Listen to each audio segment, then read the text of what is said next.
గౌరవనీయులు ఇదే గోదావరి కనిలో పుట్టి మీ కాళ్ళల్లో చేతులలో పెరిగి బొగ్గుగని కార్మికుడిగా 26 సంవత్సరాలు పనిచేసి మీ దీవెనతో మీ ఆశీర్వాదంతో ఎమ్మెల్యేగా గెలిచి మంత్రి పదవి కూడా అలంకరించి ఈరోజు బీఆర్ఎస్ పార్లమెంట్ అభ్యర్థిగా మీ ముందు నిలబడ్డటువంటి గౌరవనీయులు శ్రీ కొప్పుల ఈశ్వర్ గారు,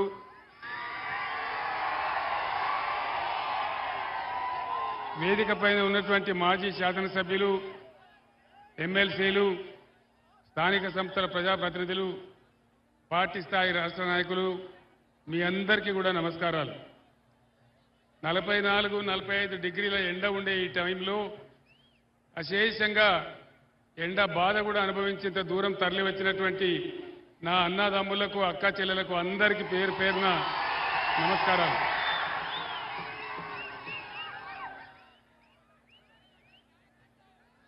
నలభై 48 గంటల తర్వాత నిషేధించబడిన నా గొంతు మళ్ళీ మాట్లాడుతున్నది.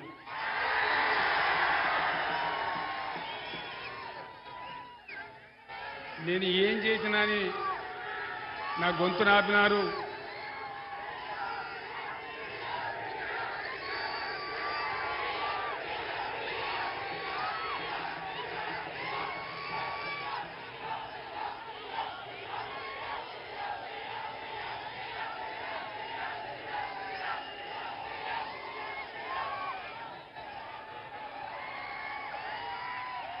ఎందుకోసం నా గొంతు నొక్కేసినారు, ఎందుకోసం ఆపినారు? ఈ రాష్ట్రంలో చేనేత కార్మికుల కోసం ఆర్డర్లు ఇవ్వడం లేదు. గత ప్రభుత్వం ఇచ్చిన ఆర్డర్ల యొక్క బిల్లులు చెల్లించడం లేదు. అనేక చోట్ల చేనేత కార్మికులు ఆత్మహత్య చేసుకుంటా ఉన్నారు అని బీఆర్ఎస్ నాయకులు ప్రశ్నిస్తే, ఒక కాంగ్రెస్ నాయకుడు మీరు మొన్నటిదాకా దొబ్బితిన్న చాలదా, ఇప్పుడు నిరోధులు అమ్ముకోండి, పాపడాలు అమ్ముకోండి అని మాట్లాడినారు.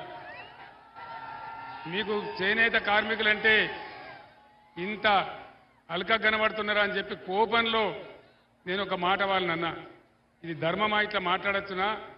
ప్రభుత్వంలో ఉన్న పెద్దలు మాకు బతుకు కావాలి, మాకు అన్నం కావాలి అని పేదలు అడిగితే వాళ్ళు చేసిన పని 370 కోట్ల రూపాయల బిల్లులు పెండింగ్ ఉన్నాయని అడిగితే, దాన్ని ఇవ్వమని అడిగితే మీరు నిరోధులు అమ్ముకోండి, పాపడాలు అమ్ముకోండి అని అంటే నా కోపం వచ్చి నేను ఒక మాట అన్నా. ఈరోజు కేసీఆర్ బస్ యాత్ర ప్రారంభమైన తర్వాత కాంగ్రెస్కు బీజేపీకి గుండెలు వణుకుతా ఉన్నాయి. ఇద్దరు కుమ్మక్కైపోయి వీడిని ఎట్లన్నా ఆగబట్టాలి, ఎట్లన్నా వీడిని నిలువరించాలి అనేటువంటి కుట్రగట్టి ఈ నా మీద బ్యాన్ పెట్టినారు. ఆ విషయం మీకు అర్థమైపోయింది, మీ అందరికీ కూడా తెలుసు. ఇవాళ నేను ఇక్కడికి గోదావరి కనికి 2 గంటల ముందే వచ్చినా ఆ దిక్కుమాలిన బ్యాన్ ఉంది కాబట్టి ఆ బ్యాన్ తర్వాతనే రావాలని చెప్పి 8:15 తర్వాత నేను బయటికి రావడం జరిగింది. ఇంకొక మాట మీరు గమనించాలి, రాజకీయాలలో మతం గురించి మాట్లాడడం చాలా పెద్ద తప్పు. ఎన్నికల నిబంధనలకు విరుద్ధం. రోజు కేంద్ర హోంమంత్రి అమిత్ షా దేవుని బొమ్మ నెత్తి మీద పట్టుకొని చేతిలో పట్టుకొని ఆయన సభలు మాట్లాడితే అది ఎలక్షన్ కమిషన్ ఆఫ్ ఇండియా కనిపించదు. డైరెక్ట్గానే హిందువులు, ముస్లింలని అడ్డగోలుగా మతాన్ని అడ్డం పెట్టుకొని స్వయంగా దేశ ప్రధానమంత్రి మాట్లాడినా ఎలక్షన్ కమిషన్ ఆఫ్ ఇండియాకి అది కనిపించదు. ఇక ఈ రాష్ట్ర ముఖ్యమంత్రి ప్రజలకు నువ్వు ఇచ్చిన వాగ్దానాలు ఏం చేసినావని మేము ప్రశ్నిస్తే ఆయన ఏం మాట్లాడతాడు? నీ గుడ్లు వీకి గోళీలు ఆడుకుంటాం, నీ పేగులు తీసి మెడలేసుకుంటాం, నిన్ను పండబెట్టి తొక్కుతాం అని మాట్లాడితే అది చాలా సభ్యంగా ఉంది. కానీ చేనేత కార్మికులకు ఒక అన్యాయం జరుగుతున్నదని మాట్లాడితే చాలా ఈ విధంగా అన్యాయంగా చేసినారు. సరే, ప్రజలు నిర్ణయిస్తారు. ఈ ఎన్నికలలో ప్రజలే ఎప్పుడు కూడా నిర్ణేతలు కాబట్టి మనకు ఎలాంటి ఇబ్బంది లేదు. నేను మీ అందరికీ ఒక మాట మనవి చేస్తా ఉన్నా. 5 నెలల కింద ఈ రాష్ట్రంలో పరిస్థితులు ఎట్లా ఉండే, ఈరోజు ఎట్లా ఉన్నాయి? ఎవరు దానికి కారణం? ఎవరి చేతగానితనం దానికి కారణం? ఇవాళ పెద్దపల్లి జిల్లాలోనే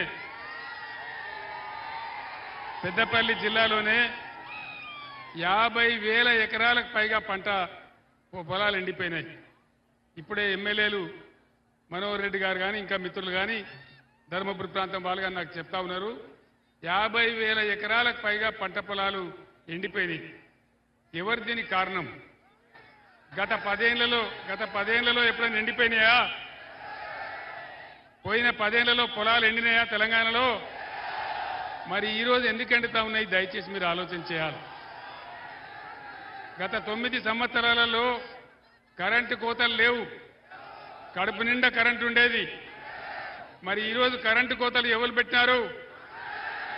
వినబడతలేదు. జై కాంగ్రెసా? ఇలా కరెంటు కోతలు స్టార్ట్ అయిపోయినాయి. పక్కనే గోదావరి ఉంటే తెలంగాణ ఉద్యమ సమయంలో నేను చాలాసార్లు గోదావరి కనికి వచ్చిన. గోదావరి కన్ని నుంచి ఇటు పోయేది, పైకి ఆదిలాబాద్ పోయేది, మళ్ళా ఇటు వచ్చేది. పైసా వేయాలి గోదావరిలో అంటే నీళ్లు వెతికి వేసేది. అటువంటి గోదావరిని సజీవ గోదావరి చేసి బ్రహ్మాండంగా ఎన్ని రోజులు గోదావరిలో నీళ్లుండనో, మనకు ఎంత మంచిగా మంచి నీళ్లు వచ్చినాయో అవన్నీ కూడా మీరు చూసినారు.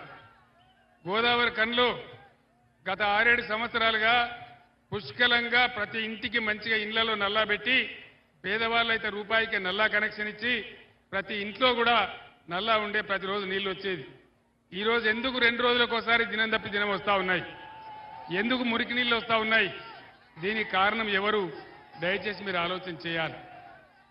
కాంగ్రెస్ 6 గ్యారంటీలు చెప్పింది. 6 గ్యారంటీలలో ఏ ఒక్క గ్యారంటీ అని అమలైందా? మహిళలకు 2,500 వచ్చినాయా? రైతులకు 2 లక్షల రుణమాఫీ అయ్యిందా? ఆటో రిక్షాల చావులు ఆగుతున్నాయా? ఆ ఫ్రీ బస్ అని పెట్టిండ్రు. సరే, పెట్టిండ్రు, సంతోషమే. పెడితే మనం వద్దనం. కానీ దాని ద్వారా వచ్చేటువంటి నష్టాలు, ఇలా ఆటో రిక్షా కార్మికులు చచ్చిపోతూ ఉంటే, ఆత్మహత్యలు చేసుకుంటా ఉంటే వాళ్ళ గురించి ఏ మంచి చర్య కూడా లేదు. ఆటో రిక్షా కార్మికులకు న్యాయం జరగాలి. ఆటో రిక్షా కార్మికులారా మీరు బరి తెగించండి, ఉద్యమించండి. మీ తరఫున బీఆర్ఎస్ ఉంటుంది. రేపు అసెంబ్లీలో కూడా పోరాటం చేస్తామని మనవి చేస్తా ఉన్నాను. రైతు కూలీలకు 1,200 ఇస్తామని చెప్పి ఎక్కడైనా ఇచ్చిండ్రా? గతంలో మనం కళ్యాణ లక్ష్మి ఇచ్చేది, తులం బంగారం ఇస్తామన్నారు. 2 తులాలు వచ్చిందట కదా? 2 తులాలు అంటున్నారు లేదా? తులం బంగారం తుస్సుమన్నదా? ఎక్కడ రాలే. ఇక ముఖ్యమంత్రి ఏ ఊరికి పోతే ఆ దేవుని మీద ఒట్టు. మరి గోదావరి కనికి వచ్చిండో లేదో నాకు తెలియదు, రాలేదా? ఏ ఊరికి పోతే ఆడ దేవుని మీద ఒట్టు. యాదగిరి గుట్టకు పోతే నరసన్న మీద ఒట్టు, భద్రాచలం పోతే రాముల వారి మీద ఒట్టు. ఇప్పుడైనా పనిచేసేవాడు దేవుళ్ళ మీద ఒట్టు పెట్టుకుంటారా? ఎవడు పెట్టుకుంటాడు? తొండి వేసేటోడే పెట్టుకుంటాడు. ముఖ్యమంత్రి ఏం చెప్పిండు?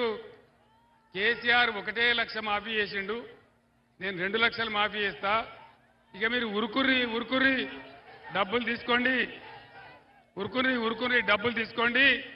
డిసెంబర్ 9 తారీఖు నాడే 10:30కే మొత్తం మాఫీ చేస్తా అన్నాడు. అయిందా 2 లక్షల రుణమాఫీ? ఎప్పుడు డిసెంబర్ పోయింది, మళ్ళీ ఇప్పుడు ఆగస్టు 15 అంటాడు. ఇంకొక మంత్రి ఏమో మేము ఇస్తామని చెప్పలేదని అంటాడు. నిరుద్యోగ భృతి ఎగబెట్టినరు, అన్నీ కూడా ఏ ఒక్క హామీ కూడా నెరవేర్చలేదు. మళ్ళా మాయమైపోయినటువంటి బోర్ బండ్లు మళ్ళా ఊర్లలోకి వస్తూ ఉన్నాయి. చాలా భయంకరమైన పరిస్థితి. నేను మీ అందరిని ఒక్కటే కోరుతా ఉన్నా, దయచేసి ఎలక్షన్లలో గత్తర బిత్తర ఓటు వేయద్దు, ఆగమాగం ఓటు వేయద్దు. ఎలక్షన్ ఎప్పుడొచ్చినా ఆలోచన చేసి ఎవరు ఏ టైంకి ఉంటే కరెక్టో అనేది నిర్ణయించి మీరు నిర్ణయం తీసుకోవాలి. దానికోసం ఇక్కడ ఒక భయంకరం జరగబోతా ఉంది, చాలా పెద్ద తప్పు జరగబోతా ఉంది. గోదావరి కన్ సెంటర్లో ప్లీజ్ సింగరేణి కార్మికులు దయచేసి ఆలోచన చేయాలి. ఒక గోదావరి కని కాదు, దాదాపు 10 అసెంబ్లీ నియోజకవర్గాలలో భూపాలపల్లి, సత్తుపల్లి నుంచి ఇక్కడ దాకా ఉన్న మిత్రులు ఆలోచన చేయాలి. ఏం జరుగుతుంది? చాలా పెద్ద కుట్ర జరుగుతూ ఉంది. వీళ్ళు ఏం జరుగుతుంది? సింగరేణిని, మంచిగున్న సింగరేణిని ఒకప్పుడు నిండా ముంచిందే కాంగ్రెస్ పార్టీ. యువకులకు తెలియదు కానీ సత్యం. సెంట్రల్ గవర్నమెంట్ దగ్గర అప్పు తెచ్చి సింగరేణిని నష్టాలలో పంపించి దాన్ని మునుగొట్టిందే కాంగ్రెస్ పార్టీ. వాస్తవానికి సింగరేణి మన తెలంగాణ సొత్తు, మన ఆస్తి. 100% మనకే ఉండే. కేంద్ర ప్రభుత్వం దగ్గర అప్పు తెచ్చి సింగరేణిని నష్టాల్లో పంపించి ఆ అప్పు తిరిగి చెల్లించలేక 49% వాటాను కేంద్ర ప్రభుత్వానికి అప్పచెప్పిందే ఈ దిక్కుమాలిన కాంగ్రెస్ పార్టీ. ఇది కాంగ్రెస్ పార్టీ చరిత్ర. మళ్ళీ ఇప్పుడు ఏం జరుగుతా ఉంది? సింగరేణిలో మనం ఏం చేసినాం? సింగరేణి కార్మికులకు ఎన్ని లాభాలు తెచ్చినాం? ఇలా సిపిఐ సిపిఎం నాయకులను నేను అడుగుతా ఉన్నా. సిపిఐ సిపిఎం నాయకులను నేను అడుగుతా ఉన్నా. వాళ్ళు ధైర్యం ఉంటే రేపు జవాబు చెప్పాలి, ముఖ్యమంత్రితో చెప్పియాలి. ఏం జరుగుతా ఉంది? మీరు ఇలా కాంగ్రెస్ జెండాలు పట్టుకొని, మీ జెండాలు పట్టుకొని తిరుగుతున్నారు. కాంగ్రెస్కు సపోర్ట్ చేయాలని చెప్తున్నారు. నేను మిమ్మల్ని ఒక్కటే ప్రశ్న అడుగుతా ఉన్నా. ఆనాడు సింగరేణి నష్టాల్లో ఉన్న సింగరేణిని లాభాల్లోకి తెచ్చినాం. ఐటెక్, ఇంటెక్ పేరు మీద ఉన్నటువంటి కార్మిక సంస్థలు డిపెండెంట్ ఉద్యోగాల మీద సంతకం పెట్టి అవి మునుగొట్టిందే వీళ్ళు. బీఆర్ఎస్ ప్రభుత్వం వచ్చిన తర్వాత దాన్ని పునరుద్ధరించి బ్రహ్మాండంగా 19,000 మంది పిల్లలకు ఉద్యోగాలు కూడా ఇచ్చినాం. సింగరేణి సిమ్స్ అనే పేరు మీద, Singareni institute of medical sciences అనే పేరు మీద బ్రహ్మాండంగా ఇక్కడ మెడికల్ కాలేజీ పెట్టుకున్నాం. ఆ మెడికల్ కాలేజీలో 5% కార్మికుల పిల్లలకే సీట్లు వచ్చేటట్టు కూడా మనం చేసుకున్నాం. నేను ఒక మాట చెప్తా ఉన్నా, ఇది చాలా పెద్ద ప్రమాదం రాబోతా ఉంది. ఈ రాష్ట్ర ముఖ్యమంత్రి అంటాడు నదులు అప్పచెప్తే సప్పుడు చేయడు. కృష్ణానది కొంచెపోయి కేఆర్ఎంబీకి అప్పచెప్పిండు. గోదావరి నీళ్ళు ఎత్తుకొని పోతా, ఇచ్చంపల్లి కాడ ప్రాజెక్టు కడతా, నేను తమిళనాడుకి ఇస్తా, నేను కర్ణాటక ఇస్తా అని చెప్పి ప్రధానమంత్రి మాట్లాడుతూ ఉంటే, ఈ ముఖ్యమంత్రికి లెటర్లు పంపిస్తూ ఉంటే దానికి కుయ్యి లేదు, కుట్టుకు లేదు, ఏం లేదు. అదే నేనున్ననాడు కూడా ఇదే ప్రతిపాదన తెచ్చిండు నరేంద్ర మోదీ. నేను చెప్పిన కేసీఆర్ బతికి ఉండంగా గోదావరి నీళ్లు తీసుకుపోతా అంటే నా ప్రాణం పోయినా మంచిదే కానీ ఒప్పుకోను అని నేను చెప్పిన. మరి ఇలా ఈ ముఖ్యమంత్రి మౌనం వెనుక ఉన్నటువంటి మతలబు ఏంది? దయచేసి మీరు ఆలోచన చేయాలి. ఎందుకోసం ఇలా గోదావరి ఉన్న ఒకే ఒక నది గోదావరి మన బతుకు.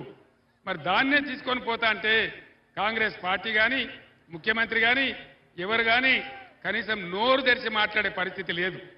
నేను ఒక్కటే మాట మీకు మనవి చేస్తా ఉన్నా, పెద్ద దోకా కాబోతా ఉంది. ఇక్కడ ఉన్న ముఖ్యమంత్రి ఏమంటాడు? నరేంద్ర మోడీ సాబ్ ఆప్ హమారే బడే భాయి హే, మీరు మా పెద్దన్న, నేను మీ చిన్నన్న, నేను గుజరాత్ మోడల్ పెట్టుకుంటా అంటాడు. ఆ గుజరాత్లో మన్ను కూడా వెళ్తా దరిద్రం పాడైంది. పేదల సంక్షేమం చూడరు, పేదల గురించి పట్టించుకోరు. అక్కడ పెట్టుబడిదారుల రాజ్యమే తప్ప కార్మికులకు కానీ ప్రజలకు కానీ మాట్లాడే హక్కులు కూడా లేవు గుజరాత్ రాష్ట్రంలో. మీరు మీ మిత్రులను అడిగి తెలుసుకోండి అక్కడ ఏం జరుగుతుంది. ఇదే ముఖ్యమంత్రి దావోస్ పోయినప్పుడు మోదీ చోటేబాయ్ ఎవరు?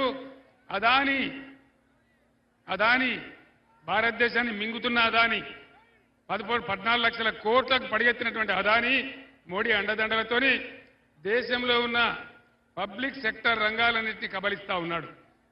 అన్నింటినీ కబలిస్తా ఉన్నాడు. టీవీ రంగం కావచ్చు, కేబుల్స్ కావచ్చు, ప్రతి రంగాన్ని, ఉన్న ఓడరేవులన్నీ కూడా ఆయనకు అన్యాక్రాంతం అయిపోయినాయి. ఉన్న ఎయిర్పోర్ట్లన్నీ కూడా అదానికే అంకితం చేసినాడు నరేంద్ర మోడీ. అటువంటి నరేంద్ర మోడీ అదాని నేను ముఖ్యమంత్రిగా ఉండే రోజులలో మీరు మీ బొగ్గు ఉత్పత్తి, మీ కరెంటు ఉత్పత్తి చేయడానికి మీరు ఆస్ట్రేలియా నుంచి బొగ్గు దిగుమతి చేసుకోవాలంటాడు. ఆస్ట్రేలియా నుంచి బొగ్గు తెచ్చేవాడు ఎవడు? అదాని, నరేంద్ర మోడీ తమ్ముడు. అంటే అదాని బొగ్గు కోసం అదానికి మన దగ్గర 4,000 టన్ను దొరికే బొగ్గును అక్కడ 28,000 టన్ను కొనమంటాడు. నేను ఒప్పుకోలే. నేను చెప్పిన నువ్వు ఏం చేసినా సరే, నా ప్రాణం పోయినా సరే నేను ఒప్పుకోను. నాకు సింగరేణి బొగ్గు ఉన్నది, నా సొంత బొగ్గు ఉన్నది, నీ బొగ్గు నాకెందుకని నేను చెప్పిన. ఇలా ఇదే ముఖ్యమంత్రి పోయి స్విట్జర్లాండ్లో దావోస్లో అదానికి పాటకు తెరిచొచ్చిండు, గేట్ తెరిచొచ్చిండు. అదాని గారు మీరు రాండి, తెలంగాణకు రాండి, 4 చేతులు దోసుకోండి అని సంతకాలు కూడా పెట్టి అదానిని పిలిచి వచ్చినాడు. పార్లమెంట్ ఎన్నికలు అవుడే ఆలస్యం. ఏం చేస్తారు? ఉన్న సింగరేణిని ఊడగొడతారు నరేంద్ర మోడీ, రేవంత్ రెడ్డి కలిసి. ఇది నిజమా కాదా మీ ఇంటికి పోయిన తర్వాత మీరు చర్చ చేయండి. ముఖ్యమంత్రి ఎందుకు పిలిచాడు అదానిని తెలంగాణకు? నేను ఎందుకు రానివ్వలేదు? నేను అడుగు పెట్టనియలే. బిడ్డ అడుగు పెడితే ఖబర్దారని చెప్పిన నేను రానియలే. కానీ ఇవాళ ఇదే ముఖ్యమంత్రి ఆహ్వానిస్తా ఉన్నాడు. తెలంగాణ సింగరేణికి కొంగు బంగారం, ఒక ఉద్యోగ వనరు, లక్షల మంది కార్మికులు, వాళ్ళని అనుసరించుకుని అనేక మంది ప్రజలు బతికేటువంటి ప్రాంతం సింగరేణి. దీన్ని ఇంకా విస్తరించాలా? దీనికి అక్కడున్న బయ్యారం ఉక్కు గనులు కానీ, గోదావరి ఇసుక గనులు కానీ అవన్నీ సింగరేణికే ఇయ్యాలని చెప్పి నేనున్నప్పుడు నేను ఆలోచన చేసిన. సింగరేణి డైరెక్టర్ను నేను ఆస్ట్రేలియాకు, ఇండోనేషియాకు పంపించిన. ఎందుకోసం? అదాని పట్టుకొని కోర్టు గడిస్తా ఉన్నాడు. మనం కూడా పోయి అక్కడ ఎందుకు పట్టుకోవద్దు? సింగరేణి కంపెనీ ఆస్ట్రేలియాలో, ఇండోనేషియాలో పెట్టమని నేను చెప్పినా. కానీ ఇవాళ అదాని బొగ్గు తీసుకుందామని ఈ ముఖ్యమంత్రి ప్రయత్నం చేస్తూ ఉన్నాడు. ఇది తేడా. రాబోయే రోజులలో ఇంత సింగరేణి ఊడగొట్టి అదానికి అప్పగిస్తే మన కార్మికుల నోట్లో మట్టి, మన ప్రజల నోట్లో మట్టి, మొత్తం సింగరేణి ప్రాంతాలన్నీ కూడా మన బతుకులు బొగ్గయ్యే పరిస్థితి ఉంటుంది. సింగరేణి కార్మికులు ఈ మాటను చైతన్యంతోనే ఆలోచించాలి. మీ నిర్ణయం అట్లా తీసుకోవాలని నేను కోరుతా ఉన్నా. ఇది చాలా ప్రమాదం, తెలంగాణకు ప్రమాదం. ఇవాళ మీరు పార్లమెంట్లో గనక బీజేపీనో కాంగ్రెస్నో గెలిపిస్తే నేను కూడా ఏం చెయ్యలేను, నేను నా వల్ల కూడా ఏం కాదు.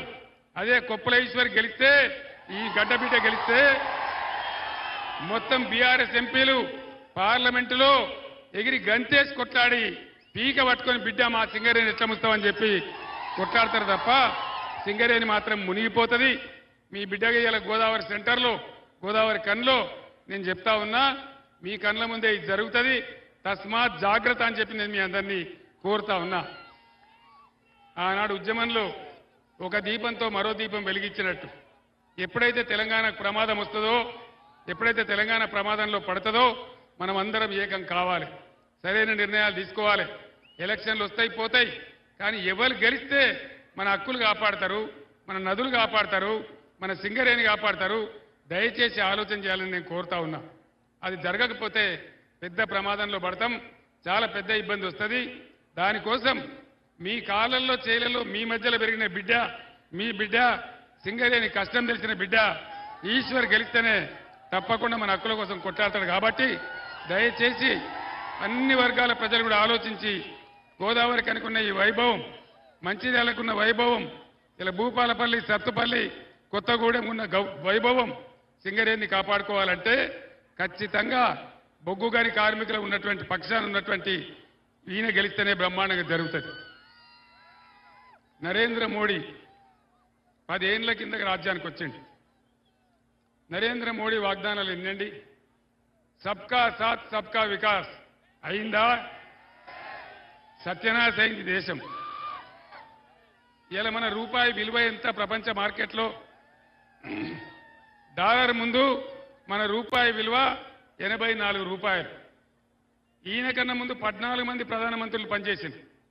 ఏ ప్రధానమంత్రి టైంలో కూడా మన భారతదేశం రూపాయి విలువ ఇంత తక్కువకు పడిపోలే, ఇంత తక్కువకు దిగజారలే. దేశం అప్పులపాలైంది, కంపెనీలు మాయమవుతున్నాయి, పబ్లిక్ సెక్టర్ మునిగిపోతున్నది, కార్మికులు రోడ్డున పడుతున్నారు, మొత్తం నాశనం అవుతున్నది తప్ప ఏమి లేదు. చివరికి రైల్వే లాంటి అతిపెద్ద సంస్థను కూడా, లక్షల మంది కార్మికులు బతికే సంస్థను కూడా క్రమంగా ప్రైవేట్ పరం చేస్తూ ఉన్నారు.